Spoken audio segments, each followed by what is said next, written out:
মধ্যরাতে তীব্র বিমান হামলার শব্দে কেঁপে ওঠে দক্ষিণ লেবাননের আনান শহর। আগুনের পর ঘন ধোঁয়ায় আচ্ছন্ন হয়ে যায় রাতের আকাশ।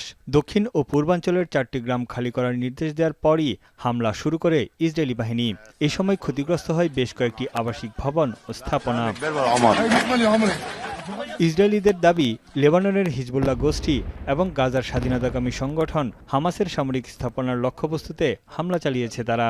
হিজবুল্লাহকে নিরস্ত্র করার লক্ষ্য নিয়েছে ইসরায়েল। এর জেরে লেবানন জুড়ে হামলা বাড়ার আশঙ্কায় আছেন দেশটির নেতারা। এদিকে গাজা উপত্যকায় এখনও হামলা অব্যাহত রেখেছে ইসরায়েল। খান ইউনিস শহরে বিমান হামলায় এক শিশু ও হাসপাতালের কর্মীসহ প্রাণ হারিয়েছেন বেশ কয়েকজন। ইসরায়েলি সেনাদের লক্ষ্য করে আক্রমণ চালানোর পর পাল্টা হামলার দাবি তেল আবিবের। গেল অক্টোবরে মার্কিন মধ্যস্থতায় যুদ্ধবিরতি কার্যকর হওয়ার পরও হত্যা করা হয়েছে 422 ফিলিস্তিনিকে। উপত্যকার 53% অঞ্চল এখনও ইসরায়েলিদের নিয়ন্ত্রণে। যুদ্ধে ক্ষতিগ্রস্ত ভবনগুলোতেই বাস করছে ফিলিস্তিনিরা।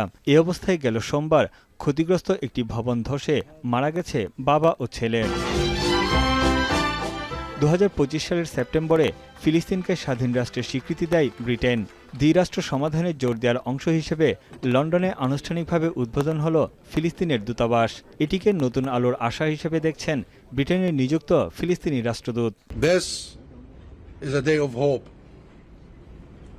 a day of steadfastness, and a day that reminds the world that peace is not only possible, it is inevitable.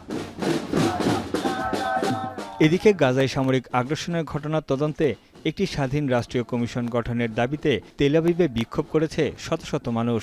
নেতানিয়াহুর প্রশাসনকে জবাবদিহির আওতায় আনা এবং শান্তি প্রতিষ্ঠার দাবি জানায় বিক্ষোভকারীরা। তানভীর জনি, এখন বিশ্ব।